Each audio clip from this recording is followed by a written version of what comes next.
The way that we represent God to our children is so important.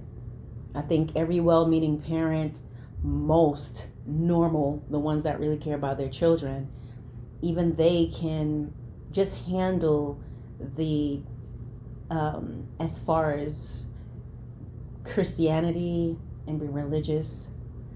A lot of times there's just a mindset of this is an expectation of what you're going to do, and sometimes it is grossly misrepresented. A lot of times people take that scripture that says, as for me and my house, we shall serve the Lord, to mean, I'm going to make you do this. But the Bible tells us that by our fruits, by our fruits we shall be known. And the way you lead people is not by grabbing them and forcing them, but by being that light and that example and allowing God to do his perfect work through your children.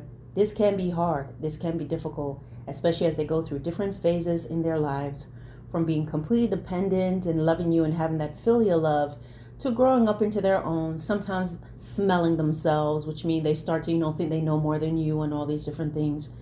But as parents, we have to ask God to give us the grace and help us to be able to love our children at every different phase of their lives. A lot of times once they become teenagers, it can get difficult. And they get in their ways, we tend to want to be offended, right? And then we're saying, well, I'm the one and I'm the one. And what happens is many parents begin to oppose and go against their children. So they see their child as an enemy, and so they engage with them that way, and it further creates distance. How often as parents do we go before God and say, Lord, help me. Show me, how do I deal with my child at this phase in their life? Father, teach me how to be better with tutoring and helping them. How are you when it comes to teaching them and tutoring them? Because I will tell you, a lot of times if you're instilling fear and if you're calling them stupid and dumb and you're hitting them and you're doing this thing, which is very common among island families, and certain families, others, not just island people, Asian people do it, many different families, they do this. A lot of times that child can't learn because they're so fearful of your reaction. They're so busy trying not to mess up that they can't think. You also have to understand there's certain ways that children learn. And one of the ways that schools are failing our children, in my opinion, is that a lot of times it's the math teacher, right? Or the reading teacher. But let's talk about math. I mean, reading and stuff, you can probably learn that. But math, let's talk about those subjects where you can't get around it. You have to know. They only know one way to teach it. So if they only know one way to teach it, and if your child can't grasp it, then too bad, so sad, right? And math is basically a step of building blocks. You need to know the basic, you need to recognize your numbers before you can go to addition. And you have to understand addition before you can understand maybe subtraction. You have to understand addition before you can really understand what multiplication is. Like 2 plus 2 plus 2 is the same as 2 times 3. All these things. So the point of the matter is sometimes, so the child is having pressure from school, and now they're having pressure at home, and there's fear. How many parents are allowing God and praying to God and saying, Lord, open up the understanding of my child so they can comprehend and understand? Because sometimes, especially with as new parents, you may do that. Be so hard and be so tough on your kid. You need to get it. You need to understand it. That there's fear. This is one example. But let's talk about, as for me and my house, we shall serve the Lord. Doesn't mean that your child is just in your house, turning up, doing what they want to do. They're in your house. Of course, they have to follow the rules. But how are you presenting God to your child? How are you presenting the teachings of God? Are you forcing them to memorize things? And if they don't memorize it, you're going to beat them, or you're going to take opportunities from them. You can't stuff God down their throats. Maybe that's the way you were taught, but you were taught wrong. Yes, I dare say that. If we really read about the character of God, that's not how he is. He's not forcing us. If God was forcing us and whipping us into shape, the entire planet will be serving him wholeheartedly. Not one person will be out of step, but he gives us choice. And so it's very important that you are a good representation of Christ to your children, because I want to tell you something. There's a lot of reasons why sometimes, especially children that grew up in church, they go away from God because sometimes they have encountered abuse in their homes. They've seen hypocrisy. They've seen the double standard.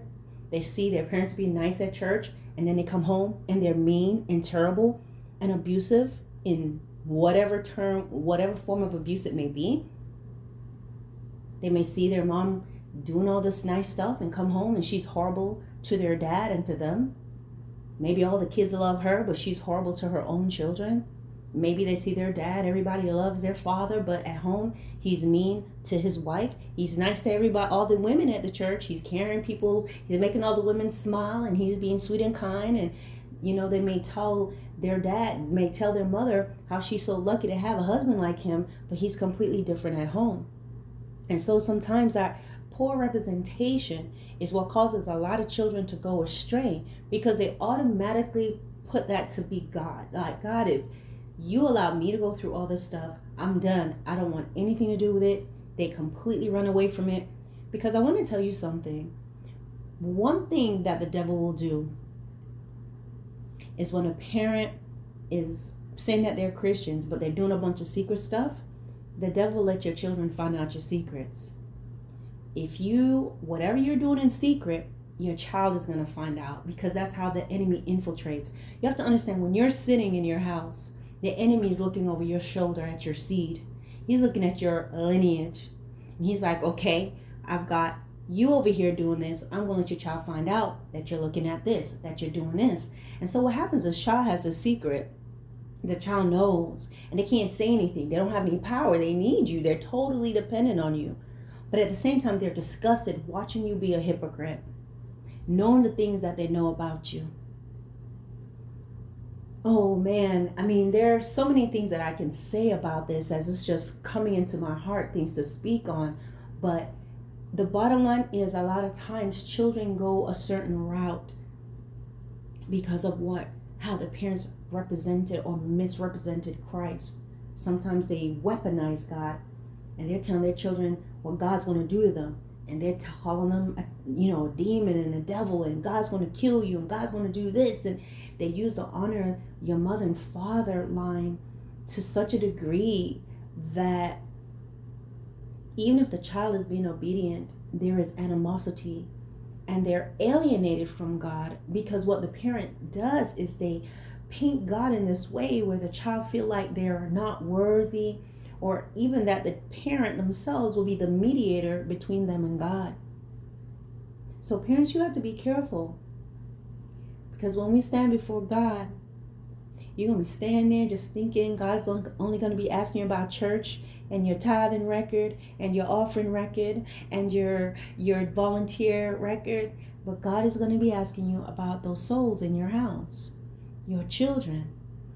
Sometimes it may be hard right now to figure out how do I even get this right. But your first thing is to go before God and yield your spirit and repent before him, and he will tell you what to do.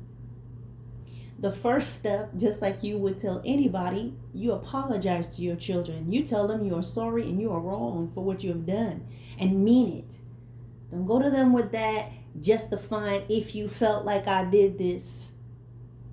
You must humble yourself before your children. It doesn't make you less of a parent, but there are souls. That child is not 10. That child is not 15. The body is 10 and 15.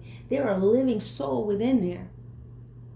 There is spirit that was sent and infused in that body. That child is ageless in spirit. So understand, your actions will not be against the body that you yelled at and screamed at and abused and mistreated, but you're going to be given account for the very spirit, the soul. And that's what's going to be That's what's going to cause so many people to be losing everlasting life. As for me and my house, we shall serve the Lord. You'll be the light. Yes, you can say we're going to church. There's nothing wrong with that. Don't force your children to do things. Force them to join auxiliaries. Force them to do this. Force them to do that. No. What you do is they're around the word. You teach them the word. You show them. You be the light. And pray that whatever seeds you plant in your children, it will sprout up in due season. They see that they can talk to you. They see that they can approach you. If they see that you're kind, if they see the fruit of the Spirit in you, then you're a witness. They're seeing that. And they know they can come to you for prayer. They will accept your prayers. Sometimes they may go off and do whatever they want to do in their lives. That's true. There are things that they will just go off and do on their own. But I'm telling you that when you are doing things God's ways, you're going to sow those seeds, and in due season and at the right time, it will sprout up.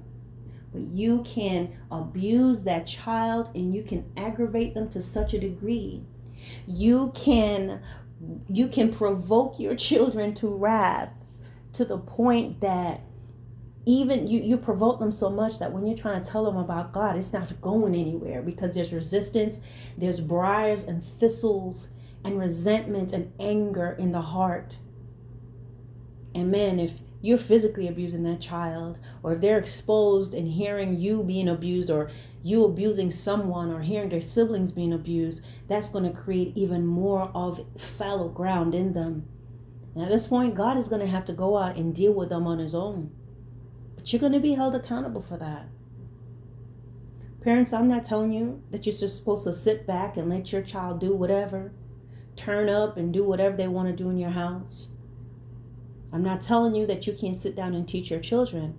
Too often parents are afraid of their kids to say, hey, we're going to turn everything off. We're going to come together. I'm going to give you a teaching on this. When you're teaching your family, you don't have to make it long and drawn out. Stop making Bible studies and things of that nature so painful. You can keep it simple. You can teach them little things. Don't force them to answer questions. Don't force them to participate and do stuff. Teach. And if they would like to volunteer one day, they will say, hey, maybe I like to teach and talk about some things. Don't drag them when they're doing that, but allow them to teach at whatever level. And if needed, you tweak and let them understand. It's not a debate. It's not a fight. If you trust the Lord with your whole heart, if you trust him with everything that concerns you, including your seed, the Lord is going to show you what to do and what not to do. And he's going to do the rest. The problem is too many parents are too hands-on, and they are too rough. And what they do is they destroy that foundation, and it causes resistance in the child, animosity and resentment, and alienate them from God. All right, guys.